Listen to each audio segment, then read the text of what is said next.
Space Shuttle, this is flight safety. Keep your hands on the handrail or inside the vehicle and remain seated while in motion. You're clear for launch. Have a great flight to Starport 75. Hey, Glenn. Hey, Chris. How are you? Oh, it's been a rough week, gotta tell you. Has it? Yeah. How long is this show supposed to be?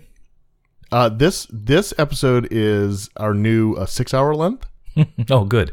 So let me tell you what's been going on with me and my ISP. Okay. And, what has been going on? That should. I might have to extend it by about an hour. Okay. Oh my God. Do you have an ISP, Glenn? Are you on the internet? I do. Yes. Yeah. We used to have Bright House here. I have to vent. I'm sorry, but I have to vent a little bit before I can clear my mind and be in the show. Okay. You can edit it all out, but I got to vent. Okay. So for years, for almost 20 years, I had Bright House here in Central Florida, and it was great. I loved it. They were fine. The service was good, and if I ever had a problem, they were out here lickety split and got it all fixed up. Well, like last year, Spectrum came and bought them, right? Because they're all buying up everything. My internet went out Saturday.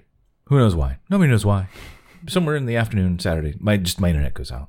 And I'm like, I call them up. I'm like, hey, internet's out, expecting like, okay, well, we'll rush right out there and get it fixed up. Yeah. Now, this was Saturday.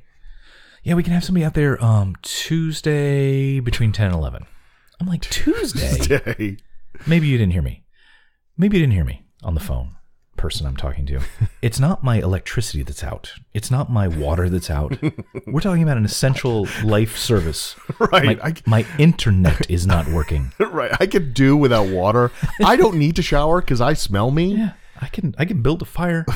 I can, with a match at least.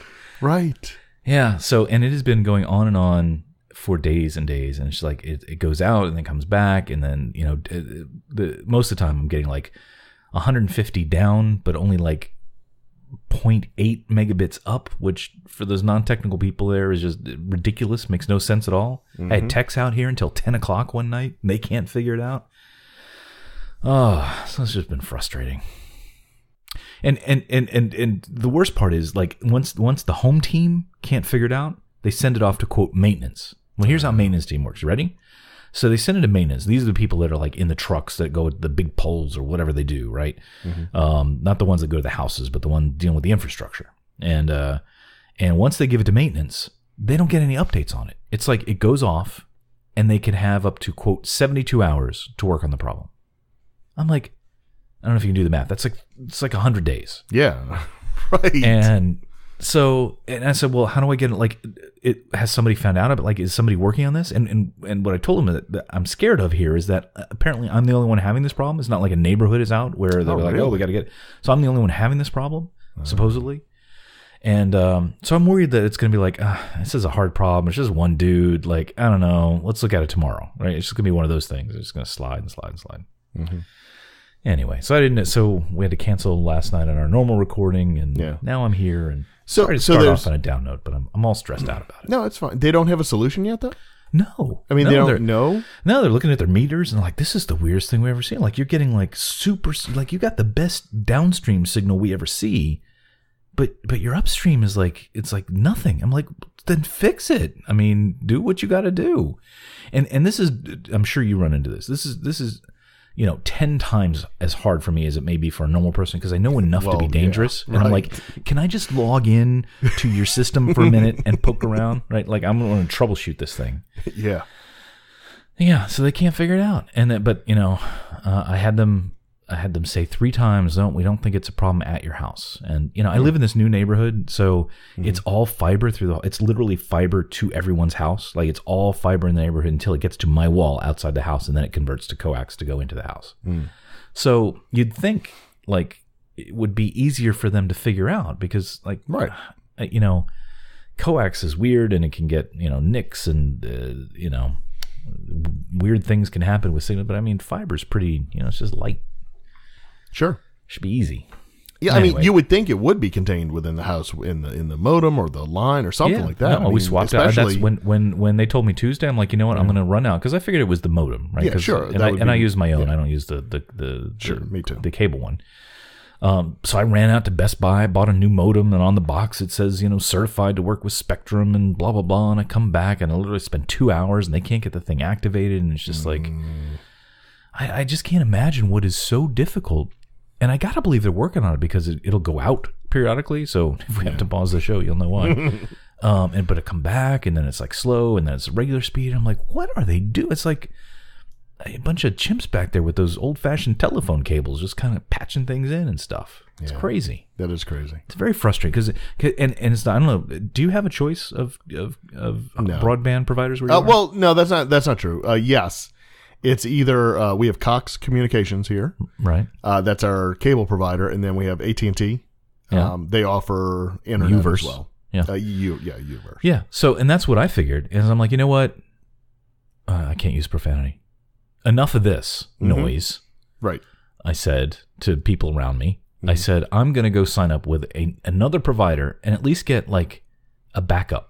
Right? I'm going to have a second ISP because this is like important. Like I was going to work from home because like I can't work from home because I got no connectivity. We were literally running our house off of our cell phones. Like we turn on our hotspots and we're just like, like nomads trying to reach civilization. And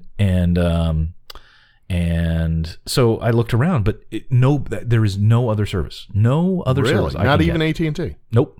Really? Nope, because it's a brand new neighborhood, and I don't know what shenanigans they do with the builders, but the whole thing is just wired up with this fiber from this one company, and because there's nothing else run here. I don't even think I could get like other telephone service. I think the only services in this neighborhood are from this one company. And so that's not right. No, it's not right because that makes me look. Because what leverage do I have? And so, None. So I found I realized I was being even meaner to people on the phone because I felt trapped because I can't. You're not providing me service, but I got nowhere I can go, and it's not a service I can give up. It's not like I can, Oh, I'm so mad. I'm getting all. See, I thought I'd feel better. Now I'm just getting all worked up again. But and then finally, a field service supervisor calls me this morning, and I'm like, oh, thank you for calling me. It's about time, and. I'm looking into it. I'm going to connect with the maintenance team and get an update, and I'll get you an update by before the end of the day. Guess what time I heard from him? 6 o'clock. Never heard from the guy. Oh, never really? Nope. And I have to appeal to these people. Like this guy I'm talking to, he's like, so because they all say to me, a couple of them have said to me, is like, so what you're asking for is an update. You're asking for an update. I'm like, I'm not asking for an update. That's what you should be doing. I'm like, right. One of them, maybe two of them, I said, do you have kids? I'm like, yeah. I said, imagine you didn't have internet in your home for days and you have kids. And he went, yeah, I could see that would be stressful. Well, yeah, I mean, seriously, it's a big deal. Oh my God. It's terrible. Oh, it's been so frustrating. Anyway. All right. Thanks for letting me vent. So I don't know. It's kind of back. So if something happens tonight, my apologies, but we'll go from here. All right, enough of that. Let's talk about happy things. Let's talk about one of the happy places on the earth. Yeah, Disney news. Let's start Disney news. All right, what's up other than my ISP woes? What's the news? And now, the Disney news of the day. So, Disney had their third quarter call this week. Yeah. And I'm just going to put this out there. I don't know anything about the business side of finances and all. So you're going to ask me questions. I'm not going to have answers. I'm just going to tell you what the deal is. Well, thanks for letting me know up front what I'm going to get. Appreciate that. So, and I'm going to focus on just the parks right now, their performance. Yeah.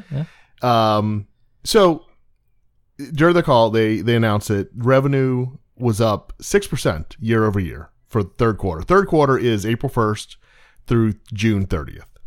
Okay. I hate this time. I got to say, I hate this time of year because all the companies, it's all the time for their quarterly reports and stuff. But I know it's important information. So anyway, okay. So here's the important. This is why I put this in here. So revenue jumped 6%, and that's across. This is theme just parks, for or that's all parks, of Disney, not Walt Disney. So they break it out because some companies don't always break out. They're different. Yeah. So Parks and Resorts is a separate business unit within the Walt Disney Company. So so just for the Parks and Resorts, because the rest of the company they missed their mark, and so but Parks and Resorts was the only bright spot that they had. So revenue was up 6% year over year. Income was up 15%. So that's a profit, right? So that was up 15% over last year. Wow. But attendance was up just 1%. Yeah, well. See, the story has unfolded during the course of this podcast, hasn't it? It really has, right? Yeah, I mean, that kind of more money out of the same people. That's right. Yeah. That's right. So that was a big thing. Is that the per capita spending, was up, and because of their pricing strategies and everything else. Yeah. Because the attendance wasn't up that much, which is hard for me to comprehend, because the parks seem like they're, there was a little slump a couple years ago, but I mean, the parks are really like busy all the time now. Yeah, they are. Yeah. So, but only up 1%, right? So I mean, that's what it says. Yeah, they're not that much busier than any other time, but that's they're right. Getting more money out of people. So, if you're going to run a business, that's what you should do. Yep. Okay. Well, good. I guess that's good. Yeah. I don't know. Sometimes you kind of want. I mean, I hate to root against the home team, so to speak, but every once in a while you want it to be hard for them, right? You want don't well, it motivates them, right? To either invest more in the parks, which I think they're seeing, right? Because there was also a lull there when they, let's be honest and let Universal take the lead a little bit, with their Harry Potter lands. When Disney wasn't really doing anything, and then all of a sudden they've come back like with a vengeance, because even though Avatar, they had announced for a long time before it opened, and so that whole period leading up to Avatar Land opening at Animal Kingdom, it was like 3 or 4 years where nothing was opening. I mean, it was just stagnant. And so now you have Avatar Land opening last year, Toy Story Land this year, Star Wars next year, and then Epcot after that. And, Disney's in this phase of building and investing, and it's awesome. And, getting their butt kicked every now and then, it really helps. Did it really affect them though? I mean, when did it? Other than kind of emotionally or make them worry, but did it fundamentally cause them attendance or revenue problems when like Harry Potter Land opened? Well, yeah. Did it? Okay, well, I don't know. Yeah, I mean, like I said, 2 years ago, attendance dipped. Like that is unheard of because of Harry Potter. Well, I mean, you could have presumed. Yeah. I don't remember how long's Potter Land been open. Well, so the first one, it's been, I think that opened, honestly, I think that opened like 2010, I think. Yeah, right. That's what I thought. But the second one in Universal opened, let's see, probably 2014. Yeah. So like 2016, I think, was their Disney's year of declining attendance, or at least, stagnant growth. It depends on what park you're talking about, but anyway, right. But yeah, so it did spur them to Well, it's good for us. It is good, very good for us, and it shows in their results that Parks and Resorts is their one bright spot, right? Yeah. That includes the cruise line, right? That's all under the same umbrella. It does include the cruise line, so that is part of it, part of Parks and Resorts. Mm-hmm. So okay, well, good. Yeah, I guess I don't own any Disney. Well, do I? I might have like 2 shares of Disney stock. I should probably disclose that. But yeah, well, good. I guess I don't know. I wish there weren't so many crowds. I've said it before, but it really is amazing that just from a purely like business standpoint, you can have a product like this that over decades, they have dips in attendance or whatever, but for overall, it like people can't get enough of this. It's like it's a little crazy, but it is. But you know what? At some point, it's supply and demand. It comes down to the basics, right? And at some point, they're going to hit a ceiling on how much they can charge people, and attendance will flatten out enough, and you would think that revenue would stay still or decline. Yeah. And that's when they will start readjusting. But right now, they have no reason to change anything that they're doing. Yeah. Well, and there's many factors that they can't control that might have an effect too, which is just overall economy, right? That's true. So we've had a good 10-year run here since kind of recovery of things being kind of stable and whatever. But all it takes is a significant downturn, and then that story changes for them. Or and not to be grim, but any kind of war or attack or anything like that. Also, such a downer. That's like complaining about my ISP again. But that's like an immediate switch, right? I mean, we saw that in 2001 after the attacks. I mean, the travel went to almost nothing. I know. I work in the travel industry. We know. Right. So anyway, I mean, there you are correct. Anything from gas prices to attacks or economy or anything outside factors could absolutely affect all of this. Yeah. Or at least make them change their strategy, right? Because right now it's like the strategy that they're on now, which is, premium services to maximize revenue per guest, whatever their terminology would be. Yeah. That works when you have a pretty good economy. If it goes bad, then you're going to change that and say, start dropping prices and say, we're going to, not worry about, trouble putting this together. But, say not worrying about maximizing profit per person because people aren't going to spend as much, but let's just go back to try and get more people and just, the game will change on them. So. Right. And during times of economic downturn, generally the first thing to go in people's budgets is entertainment and travel. So it didn't. I mean, you would think like 2008 or 2001 would have really decimated a business like this, but it didn't. I mean, it had an effect, but it didn't. Well, it's not like they said, we're gonna have to close one of our parks, right? Well, after 2001, Disney was building another Pop Century. Yeah, and no. I mean, that was shuttered for a decade before they rebuilt it into. I'm thinking more of the actual theme park, not the hotels and stuff for sure. But yeah. Well, I mean, they stopped building there too, and there were cutbacks, and it wasn't. If you look back at the early 2000s, there wasn't much going on, and it was directly related to 9/11. Yeah. Okay. Well, being an Orlando resident, we'll just hope that doesn't happen. Yeah. Okay. Cool. Right. Well, go on, Disney. So during the call, the one other thing I wanted to point out that's not parks and resorts related is, and we talked about it on this show a few times recently too, I think, is we were talking about Fox, them buying Fox and having Hulu and all this. So Bob Iger actually did say that he gave a little bit more information on their direct streaming service. Mm-hmm. So a couple things he said was that it will cost significantly less than Netflix. Wow. Netflix isn't that expensive, is it? It's not. It was like, what, $14 or so a month? Yeah. I've been paying them for so long, I don't even remember anymore. I've been paying them since DVD days. But well, me too, yeah. But CBS, I subscribe to that because of the CBS All Access, I think it's called, right? For Star Trek, and I think I pay $6 a month for that. So I'm thinking it's probably going to be in that range, $6 or $7. Yeah, or maybe like $9.99. That would, I could see that being. Yeah, probably so.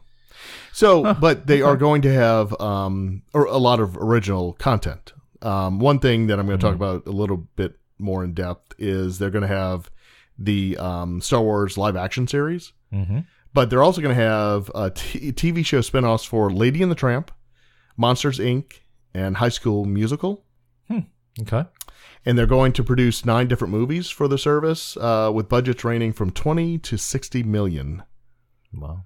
Sounds like a lot, but in that world, I don't think that is that much. Yeah, it might not be. Because I think Amazon spends like $1 billion, or was it Netflix? Somebody on original. Yeah, content. I think it was Amazon. Yeah, was going to spend that. Since we're talking about that, the Star Wars series, it is going to cost $100 million for 10 episodes.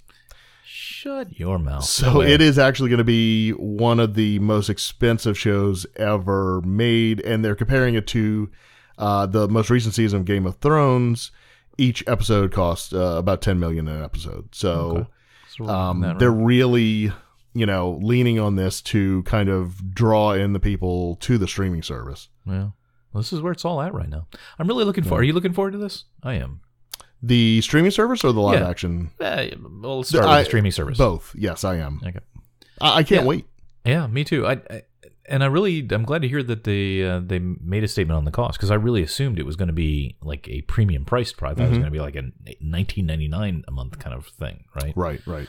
Yeah, because HBO's what? HBO's like $15. I think I pay, right? So I can and I only get a couple of shows there. So I thought they would even try to slide in above that. But so I'm glad to hear it'd be a little less than that. Yeah. But I'm willing to pay it because, and it's almost like an automatic buy, because they now own so much of cultural things that I'd want to see between Disney and Star Wars and somewhat Marvel and I guess The Simpsons soon and whatever else that I'm just gonna go, okay, you have all my things, so pretty much. I'm looking forward to it. Did you say time when can I start giving them money? So late 2019. Late 2019. Doesn't that seem strange? Like, I don't know. I think I could whip up a streaming service in probably a couple of weeks. Well, I think they want to get everything in place so that when they launch it, they have enough content to make it worth people's, while. I bet they also have to wait for contracts to run out and things for. Well, that's true too, because at the same time, they're pretty much going to pull everything off of Netflix. Oh yeah, my gosh, sure. So I think they do have to wait for those, because they had just signed a deal with Netflix not that long ago. So it might have been just a 2 or 3 year deal. Whatever. Yeah, it probably was. Yeah. Just one more thing about the Star Wars series is it's going to be directed by Jon Favreau. Oh, really? Yeah. Wow. Okay.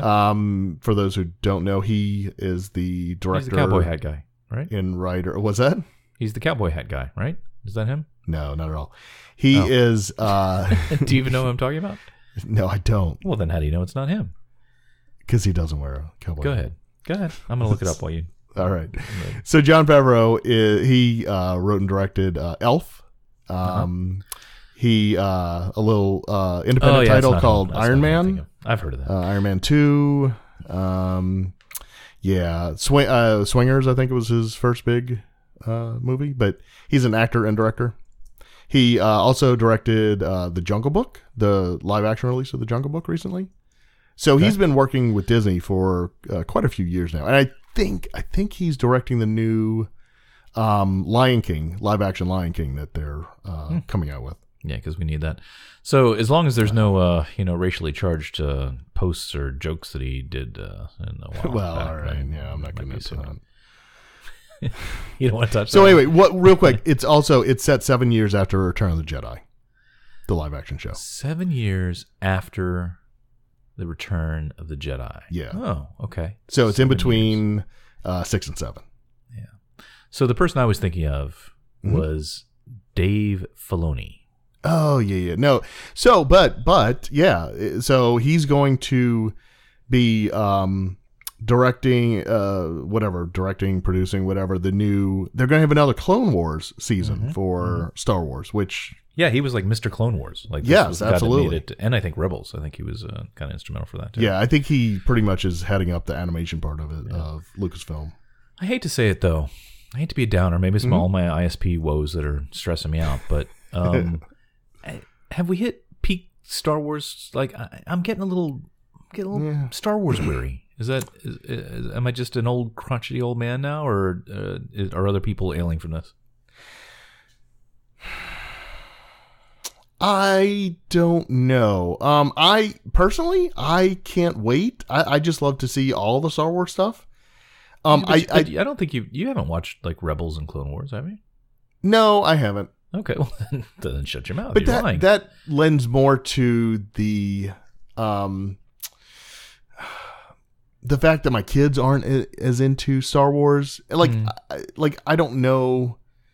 Yeah, I don't really have a good explanation for that. I really should. I tried to get into both of them a couple of times, and they just didn't. And I know plenty of other people that like don't even have kids. Like older, and they're like, "Oh, Clone Wars is the best. I love it." I'm just a couple of times I took a run at it. I just couldn't make it happen. But. I've watched the Clone Wars a little bit. Rebels, I started watching when it came out, and I did enjoy that. Yeah. But then, I think I saw the first season, but then I kind of lost track of it after that. Yeah. because it's on like Disney XD or Disney Channel, and I'm not normally on those channels, so I forget about them. You know, they have these things now called digital video recorders. I know. Or even just streaming things, you know. So anyway, okay. Yeah, I'm looking forward to it.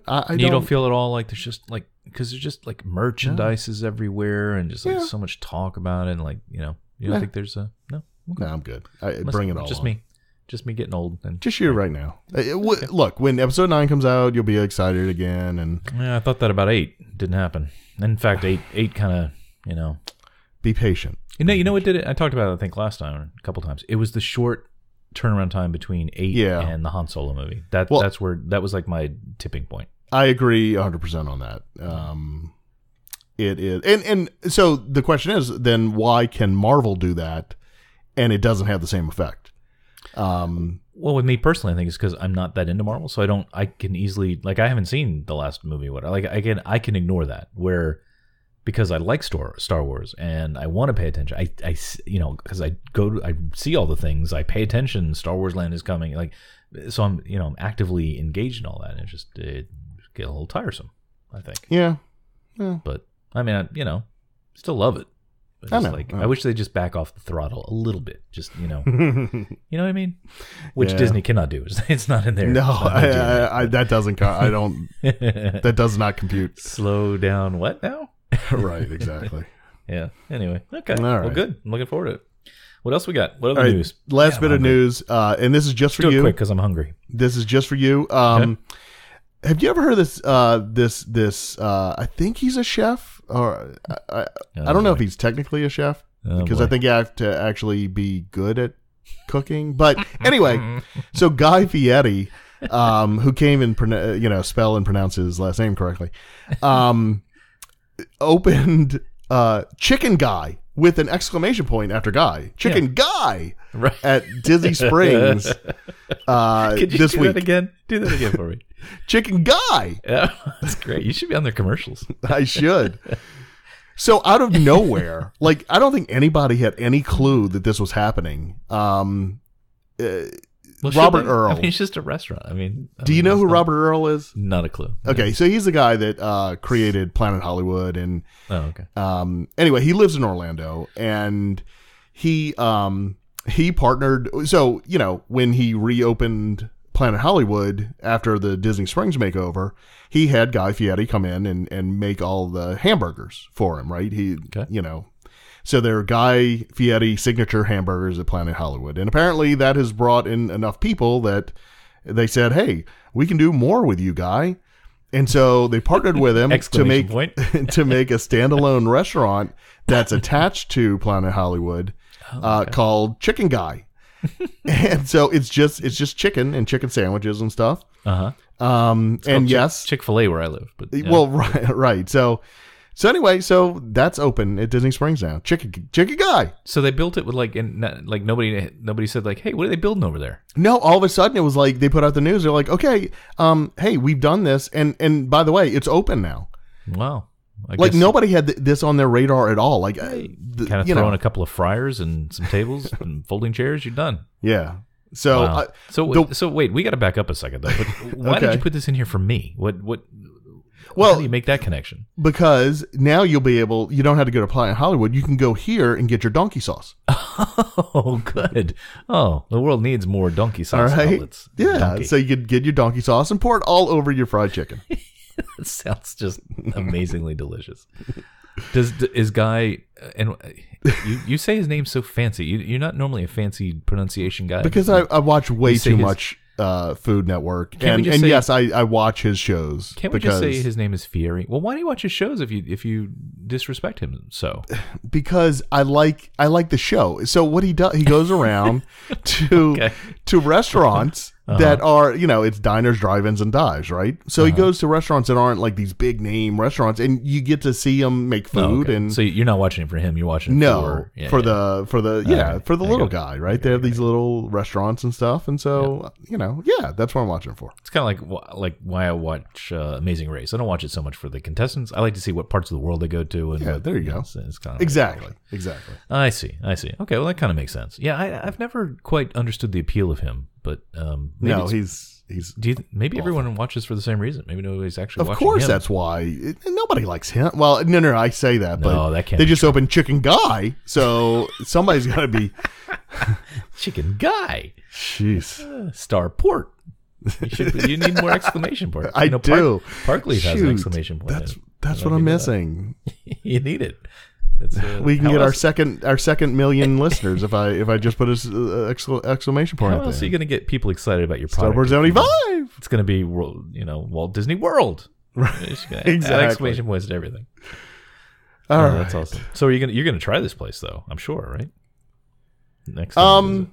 I really, really hate to say this, but I would actually you eat will. here because I like chicken. I like fried chicken. Because I like chicken. I mean, Oh, that's fun. I would try it.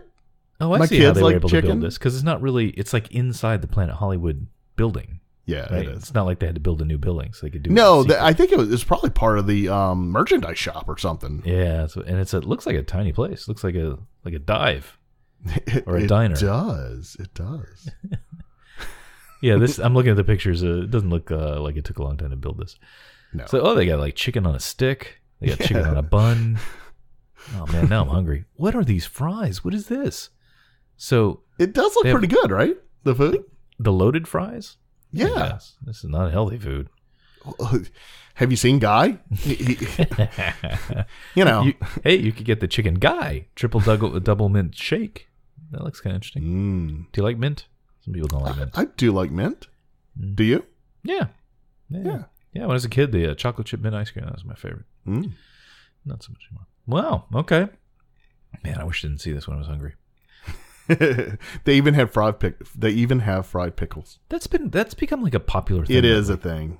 I know. It's what? I thought it came up out of originated nowhere. here, like in New Orleans, because I Of grew course up you with do. them. You think everything originated there. Well, I grew up with them, and like my dad used to make them and stuff. And Dude, it's the but South. now it's everywhere. Fry and like take anything and put it in a fryer. That's just what happens anywhere in the You South. say that like it's bad. No, It's really not. not. It's kind of the greatest thing on the planet, honestly. It really is kind of a magical thing. How do we get on this? Is this Disney related? Dude, I don't know, but my Oh, mouth Chicken is Guy. watering. So let's move on to rumors. All right, Okay, is that all for the news? There's nothing else. get off newsworthy of happening?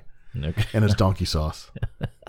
Yeah, I that's gotta it. taste it. I gotta try this stuff just to see.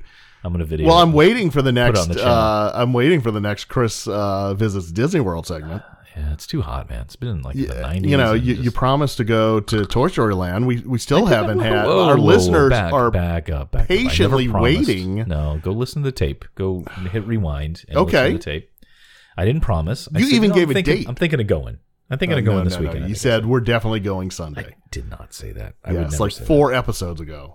that. I did not say that. Oh, you're so demanding. All right. You're my Schedule. on-site reporter, man. I know, Come but on. it's miserable. This is the worst time of year to go do anything out there. It's terrible. It rains and Oh, It's yeah. hot. That cools things down. no, it doesn't. It Yes, just it makes it does. steamy. Oh, you're so silly. Yeah, no. This episode is sponsored by Parkleap. Do you hate waiting in lines for your favorite rides at Disney World, Universal, and Disneyland? Of course you do. Everyone does. Parkleap tracks current wait times for attractions in real time, analyzes them, and gives you immediate guidance on what to ride now and what to skip for a shorter wait later on. Parkleap saves you time so you can do more, see more, and ride more. Many theme parks provide their own apps, which is great, but they only report the times. You only get information, you don't get guidance. Is that 40-minute wait good or bad? Parkleap can tell you. Parkleap also includes an interface that is clean, quick, and easy to use. Many vacationers travel to multiple theme parks. Now one app does it all. Whether you're a local resident and annual pass holder, or travel great lengths once a year or every few years, you want to make the most of your time and money. This is the app to get to help you do that. Get Parkleap in the Apple App Store. And thank you to Parkleap for sponsoring Starport 75. Anyway, all right. Let's talk about rumors. Let's talk about things that. All right, we have one rumor. Oh, and- better be a good one. It is, yeah, it's okay, I guess. I don't know. I had kind of heard about this a while ago, but it seems like it's firming up a little bit. Mm-hmm. So at Epcot, there is a rumor that a World Showcase pavilion will be built.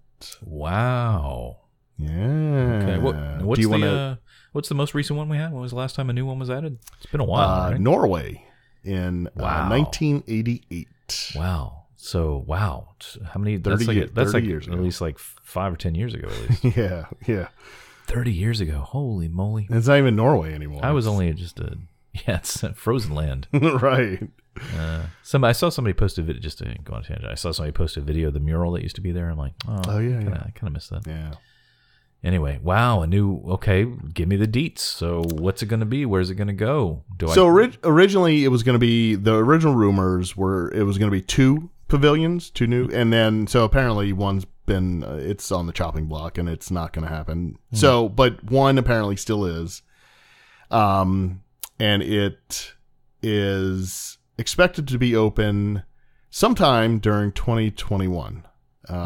So in time for the Disney's 50th. But they keep saying that for that's like for everything, right? All right, so I think if they open this pavilion, it's going to be a hit based on the some of the groups that visit Disney World. Okay, I see where this is going. Yeah. Okay.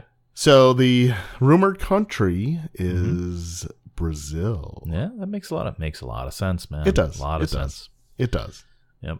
I've been seeing more and more. Have you ever been on International Drive? You ever seen that lovely part of the world? I have heard of International Drive. Yeah, it's very relaxing. A lot of stuff. Yeah. Anyway, I went through there a couple weeks ago to go to the movies, and there are a lot of Brazil-specific shops and things there, travel agents, and so that would make a lot of sense. Yeah. Okay. So so along with this rumor is that there will be, they're actually going to have a ride. Wow. Some kind of ride in the pavilion. So it's not just going to be a pavilion with, a restaurant and a shop. That it actually might have an attraction in it. So that would be cool. I guess Brazilian food, like meats and things. That'd be good. Sure. Yeah. You ever been to like a Brazilian steak? I haven't. I've heard so much about them. Oh, you know what? I know everybody loves them. I know. When you come in January, we gotta go do that. Okay. All right. Tejas de Brazil or one of those things. Okay. They're awesome. So let me ask you a serious question. So the pavilion, number one, where do you think it would go? Like, do we have a rumored location? So that was the next thing I was going to say. I'm sorry. Okay. Between, and you're gonna yell, but no, don't touch my train. Yeah, between Germany and Italy. That's a weird place. I don't know. Germany if you know, and Italy on the map, they're kind of close together. Like, leave them there. Don't stick something. Brazil's like right. You're making a big U-turn. So if you look at an overhead shot of World Showcase, you can see there's room. The original plans for World Showcase was to have essentially 2 rows of countries. Yep. So there are expansion pads behind the existing countries. So what they're going to have is a walkway in between Italy and Germany, and you'll walk back, and then you'll walk into the Brazil pavilion. Sure, I'm looking at a map right now. Oh yeah, you're right. There's like a little space there for it. Yeah. Well, they could still keep the train. Don't mess it up. Because look, they got a little. They could put it on the other side. Yeah, they just make it like the entrance to like it doesn't have to be right up the middle. Just be like off to the side. Yeah. There's a building there already for something. Yeah, I'm sure there is. Just behind the show. Oh yeah, that's plenty of room for a thing, isn't there? Yeah. Wow. You think it'd be one of these things like sponsored by like the Brazilian Tourist Board or something? Yes. So that's kind of why this is moving ahead rather quickly, and why they either got rid of the other rumored pavilion was for Spain. And so part of it is that, yes, they do have a sponsor. I don't know who it is. They didn't say. But because they have a sponsor, they are rocking and rolling with this thing. Yeah. There's an even bigger space on the other side of Germany. Can I ask that it go there? Can I put in a request? Don't mess with my train. Everybody loves that train. I know. Oh, so my second question, I didn't get to ask it. So like, are they above it? Are they going to raise this giant flag that's like one of those tour group flags, like one of those triangular things? Well, That'd be like how else like a would big they? Yes. yellow and what are their colors? Yellow and green, right? Yeah. Is that their colors? And like Yes. triangular tour group thing. Is that insensitive for me to say that? It's just, at Disney World, there are a lot of Brazilian tour groups, and they always have somebody with one of those flags. Right. Well, how else would you know where? Yeah, it was? how would you find it, right? How Right. would you find, it makes sense to me. So, okay. All right. So, talking about the sponsor real quick. Last year, the estimated cost of the new pavilion was around $200 million. Mm-hmm. But there's a mystery sponsor, and they are financing $250 million. So, they are going to. So, the total price is $450 million. So, Disney's not pulling that $200 million. Right. They're going to They're gonna add add it to on it. top. Wow. And so, because of that, they will be able to. That's where the idea that they're actually going to have some kind of attraction in there is coming from, because they have enough money. Yeah, it makes sense. Well, I don't think there's enough room in that spot for like a ride, so they have to put it on the other side. So Avatar Land costs an estimated $500 million. So that's Wow. that's super expensive, man. well. So yeah, so that's the level that I think they're playing with here is that kind of immersive. Yeah, that'd be interesting. Pavilion. I'll be honest with you, I don't really know a whole lot about Brazil, so that'd be interesting to just Yeah, I don't either. culturally see. Okay. Well, I'm sure more to come, right? It's going to take a few years to get that all worked out and planned. Yes, yeah. So that's why it's under rumors. Okay. That's my favorite part. I love the rumors. I know. Do we have any other rumors? Is that the big rumor for today? No, that's pretty much it. Okay. It's big news. Yeah, I happened to, that floated across my news feed I think today. Okay. So I'm like, yeah. Interesting stuff. Okay. Cool. What else are we going to talk about? That's pretty much it for this week, except for picks of the week. So should we let the folks know we're going to try and shorten these shows a little bit, and then Sure, we can do that. Yeah. So, go ahead. yeah, we were talking and we thought maybe because people really press for time, Glenn. Right? I don't know if you know this, but people have a lot of things to do, and maybe our shows are getting a little bit long, so we're going to try and keep this a little bit short. But we're also going to have little bonus shows, right? Little sort of little extras, little vignettes, if you will. Yep. That Glenn, I think, said he's going to do without me. So, you did guys can all. not. That's what you said. You said, you know what? I think I can, like Sting from the Police. I'm just going to go solo with this. And Yes, if you're comparing me with Sting, then yes, absolutely. I'm talking about old good Sting, not current, like, No, what the I hell's know. he up to, Sting? Yeah. Yeah. Okay. All right. Anyway, so we'll have little extra shows, little bonus shows in between the other shows. So cool. All right. So we're doing picks. Yes. Okay. You got one? Last week, I do. neither one of us had one, right? No, that's not true. We had picks. Well, you didn't. Okay, but you didn't. Yeah, I did. You wimped out. If you go to starport75.com, you can see my wimped out. pick. Yeah. All right. So we got full-fledged picks this week, right? Sure. Yes. Okay. Who's going? I'll go first. Okay. My pick of the week is, and I don't normally do this. I don't normally go see these, but went to see Christopher Robin in When you say theaters. go to see these, what are these? Movies like the Disney live action movies, Oh, like Beauty okay. and the Beast and all that. I haven't seen any of that, but You I still did go haven't see seen Beauty Christopher and the Robin. Beast? What is wrong with you? I saw the real Beauty and the Beast Oh, brother. in 1991. Go see it. It is good. Go see it. Well, okay, all right. Anyway, all right. So you saw Christopher Robin. Go see it. It's good. Yeah. Okay. Yeah, it's really it's cute. It's very Like good. on an adult level too, or is like Yeah, actually, I think more on an adult level than a kid level. Oh, quite really? honestly. Oh, yeah. Okay. I like the looks of the little animals. Yeah, they did a old-fashioned- really, really good job with the animation for the animals. I mean, and so that's part of it. Is it's so seamless. It's like it's to me at least, it was like completely believable. It's like, wow, this is really cool to see. So. Yeah. And I will say there's a bonus.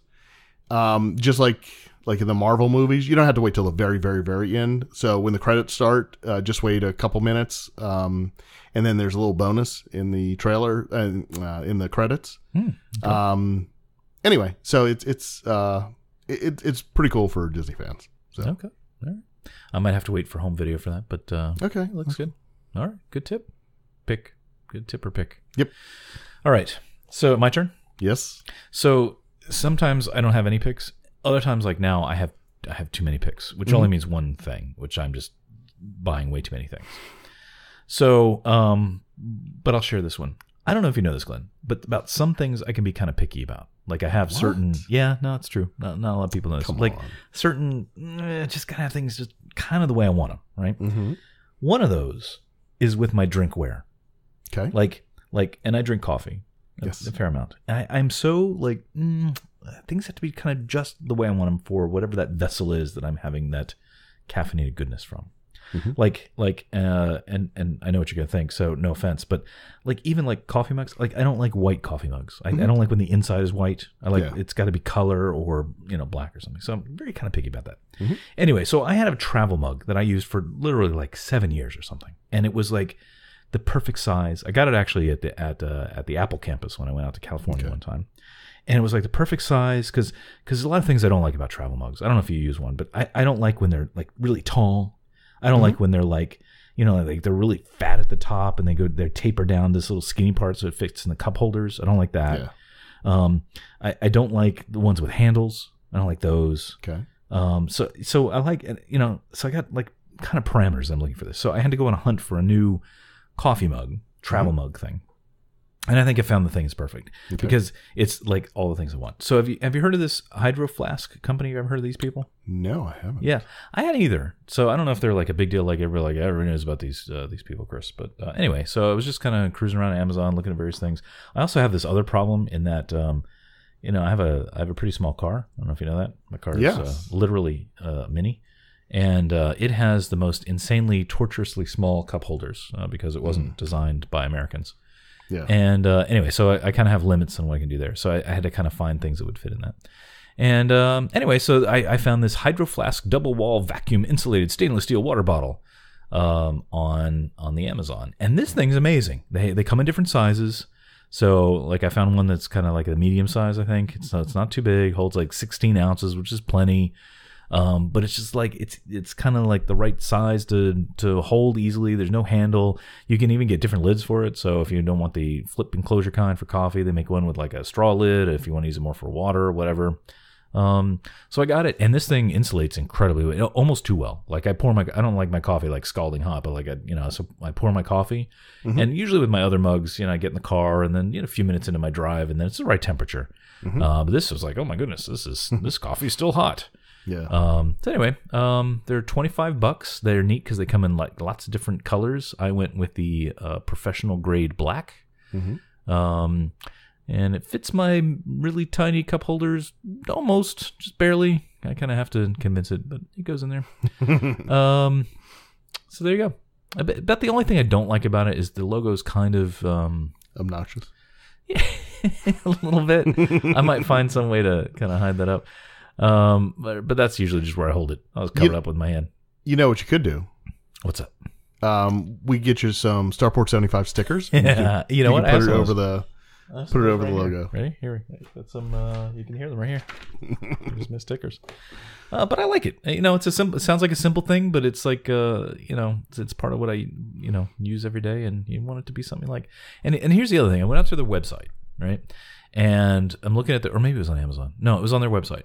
And looking at the customer reviews, and I noticed it didn't have the greatest reviews. Yeah. Which, if I had stopped there, I'd been like, well, I'm not going to buy this then. But because I'm a thorough investigator, I went and read the comments and saw that most of the comments were from a couple of years ago, and they talked about the lid would leak too much, and somehow the liquid would pool and whatever. And but I'm not having that problem. So what I'm thinking is, because it was a couple of years ago, I haven't seen any reviews that were since then that were kind of that negative. I think they probably had a problem, and I think they probably addressed it. Yeah. But kudos for them for leaving the reviews up there. Like they could have cleaned them all out and said, hey, we don't like the way this looks. But it seems like they've got some honest reviews out there. So anyway, they're like $25 for the size I got, and that's it. Hydro Flask with the obnoxious logo. That's good product. That's pretty cool. Yeah. It's I have a Yeti that I use at work just for water. Nothing big. But those things are expensive, man. And are they? I haven't even priced them. Yeah, and like I think it's because of the name. They have a brand, and That's what they're known for. But I mean, you can get cheaper ones that do the same thing, and so this one at least looks nice. And again, it's pretty simple. It's a double-walled, aluminum can essentially, but it works really well. So anyway, that's it. Cool. I have many other picks, but I'll leave it at that. Yeah, it'll just space them out. I'll forget about them. No, you won't. Probably. I feel like I should have gone with one of the fancy color versions, but I don't know. No, I like the black. Black's pretty good. Yeah, it's nice. I still like the. I don't even know what that logo is. Like, what is that? It looks like a guy like doing arms up and everything, and then that's his hair, right? It's like his hair's on fire. You know what? Oh, you know what it looks like? Guy Fieri. I was going to say that. That's awesome. Coffee guy. Coffee guy. Coffee guy. Anyway, damn. Now well, we got the title for the show. I can't use this thing anymore. That's terrible. I'm gonna have to throw it away. Awesome. All right. Is that a show? Is that a new show? That's okay, it. man. All right. See you next time. All right. Bye. Bye. Thank you for joining us on another episode of Starport 75. Follow Chris on Twitter and Instagram at CBGray, and Glenn on Twitter and Instagram at DizWiz. Follow the show on Twitter and Facebook at Starport75 and Instagram at TheStarport75. For all things related to the show, including show notes and links to connect with us, visit us at starport75.com.